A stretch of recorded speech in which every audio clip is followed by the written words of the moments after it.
El equipo 10 está conformado por Hernández Vázquez José de Jesús, López Flores Ricardo y Rodríguez Contreras Omar.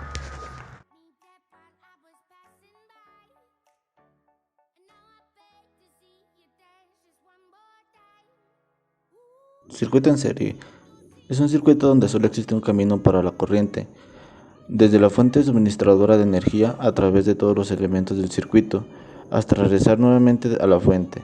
La ley de corrientes de Kirchhoff nos señala que en un circuito en serie, la corriente eléctrica es la misma para cada elemento que hay en el circuito.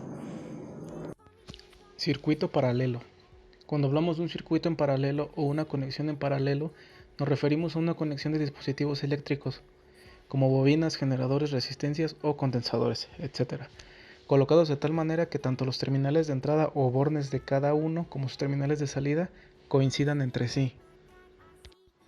Ejemplo: para simplificar el trabajo con elementos conectados en paralelo, vamos a introducir el concepto de admitancia. Como puedes ver, la admitancia es simplemente la inversa de la impedancia. Y es igual a la inversa de la impedancia, 1 sobre z. Pues bien, la admitancia equivalente expresada en forma compleja es igual a la suma de las admitancias de cada rama, tal y como puedes ver a continuación. Observamos el circuito y podemos ver que la corriente total es la suma de las corrientes de las impedancias. Después aplicamos la ley de Ohm, sacamos el factor común a la tensión. Después utilizamos el concepto de la admitancia y finalmente tenemos que la corriente total es igual a la tensión por la admitancia total.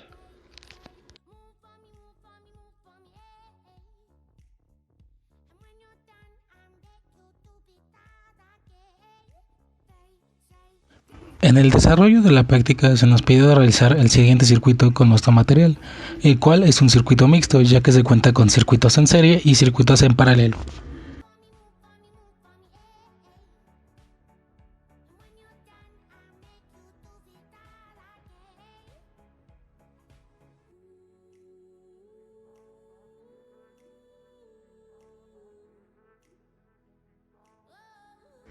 Después de conectarlos, se nos pidió realizar mediciones experimentales de tensión y de corriente con nuestro multímetro, en el capacitor y en la fuente de tensión, para poder compararlos con otros datos que tendremos después al calcularlos analíticamente.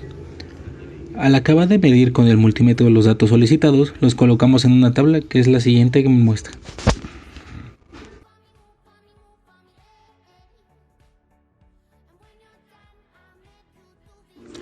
Después se nos pidió que con ayuda del osciloscopio determinemos el desfase que existe entre la fuente de tensión y el capacitor, lo cual lo mostramos en la siguiente tabla.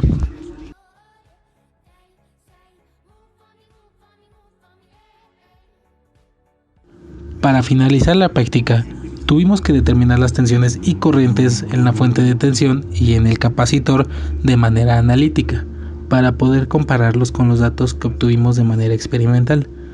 Al calcular de manera analítica, los comparamos con los datos experimentales y nos arrojó la siguiente tabla.